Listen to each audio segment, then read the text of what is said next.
Ci sono quei giocatori che rappresentano non solo una squadra o una maglia, ma anche la collettività. E nonostante sia passato tanto tempo dall'ultima volta che hanno indossato quella maglia, rimane un ricordo immortale. E alla fine di questo video capirete il perché. Inoltre oggi parlerò di un tipo di maglia che è cambiata esteticamente poco negli anni, ma è cambiata. Detto questo, cominciamo.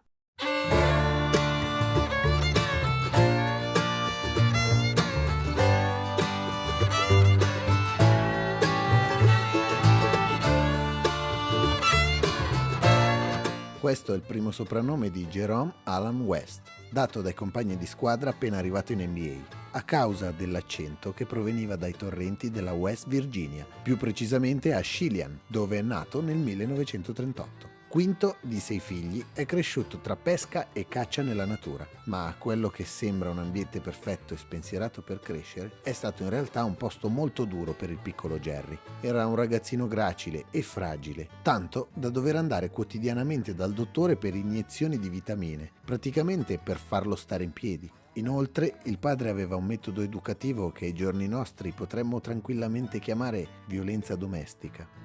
Forse anche per questo era di carattere espansivo tendente all'aggressivo, ma nel 1951 il fratello David muore durante la guerra di Corea e Jerry rinchiude le sue emozioni, diventando di colpo timido e schivo.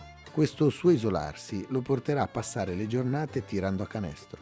Pioggia, vento, neve, lui era sempre là sotto a provare tiri da tutte le posizioni. West va alla East Bank High School e tra il primo e il secondo anno il suo fisico ha una trasformazione. In quegli anni ha una media di 30 punti a partita e gioca talmente bene che dal giorno che ha fatto vincere il campionato statale, la scuola ogni 24 di marzo cambierà il nome per un giorno, da East Bank a West Bank High School.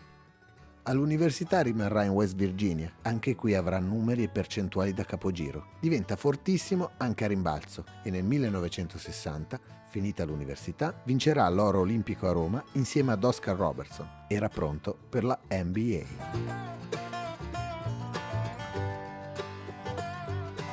West viene preso dai Minneapolis Lakers al draft del 1960. Lakers che la stessa estate si spostano a Los Angeles. Quindi Jerry diventa ufficialmente il primo giocatore preso nella storia dei Los Angeles Lakers. Il suo primo anno sembra tornare il ragazzino timido, ma deve ambientarsi, anche perché cambia ruolo da ala piccola a guardia. Ma dal secondo anno diventa ufficialmente Mr. Clutch, cioè il giocatore che deve avere la palla in mano nei momenti decisivi. 4, 3, 2.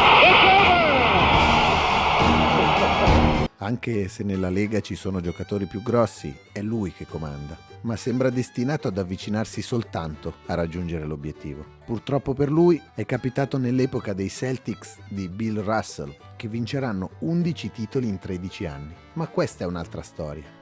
La sua invece dice che non riusciva proprio a batterli e non ci è riuscito neanche al sesto tentativo, nel 69, nonostante l'arrivo di Will Chamberlain e nonostante abbia giocato così bene da essere nominato MVP delle Finals. Era il primo anno che veniva consegnato questo premio e fino ad oggi rimane l'unico caso in cui è un giocatore sconfitto a riceverlo. Jerry West was absolutely fantastic. That was one of the greatest exhibitions I ever saw in my life. L'anno dopo va ancora in finale e sembra la volta buona.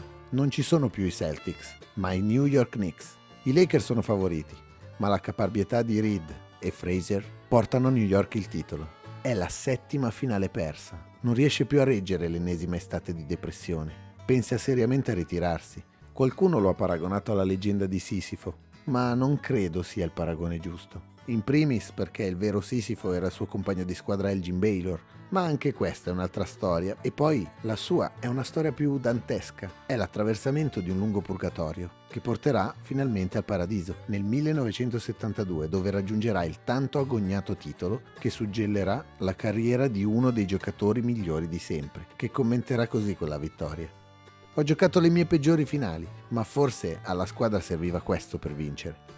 L'anno seguente perderà la sua ottava finale, per poi ritirarsi nel 74, anno in cui farà segnare il record tuttora imbattuto per un giocatore dei Lakers di palle rubate, 10, in una sola partita. Era il primo anno in cui veniva annotata questa statistica e lui aveva 35 anni.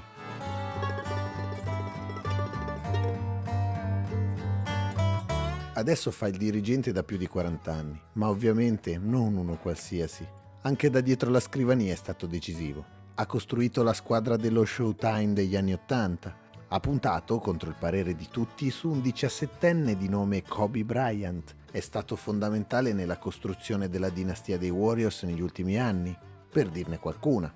Ma quando è arrivato in NBA erano altri tempi. Parliamo del periodo in bianco e nero, di un tempo in cui, a turno con gli altri giocatori, andava per le strade di Los Angeles con la macchina e il megafono per invitare la gente ad andare a vedere la partita all'allora LA Arena, come facevano i Blues Brothers, per intenderci. You on the motorcycle. You two girls. Tell your friends. Free parking. Free parking. $2 cover charge only, folks. Un tempo in cui l'NBA non era la sola lega di basket professionistico americano. Non aveva neanche un logo. Già, il logo.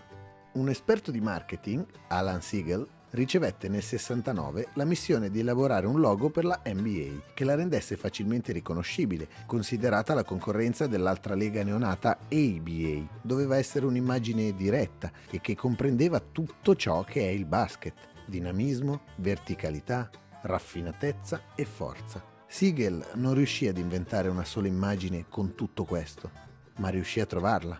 All'epoca si evitò di palesare il fatto che fosse un'immagine di Jerry West, soprattutto per evitare di spendere tutti i risparmi in diritti d'immagine. Lui, quando è stato interpellato a riguardo, ha semplicemente detto: "Sono io il logo". Ultimamente ha anche aggiunto che gli piacerebbe lo cambiassero con l'immagine di Michael Jordan, perché a lui non piace stare al centro dell'attenzione. Comunque non poteva andare contro l'NBA. In fondo è sempre stato lui l'NBA e da quel giorno lo sarà per sempre. Lui che era un signore con la maglia gialla, la scritta Lakers davanti e il 44 dietro. Lui era Jerry West, diventato Mr. Logo, ma in campo era solo Mr. Clutch.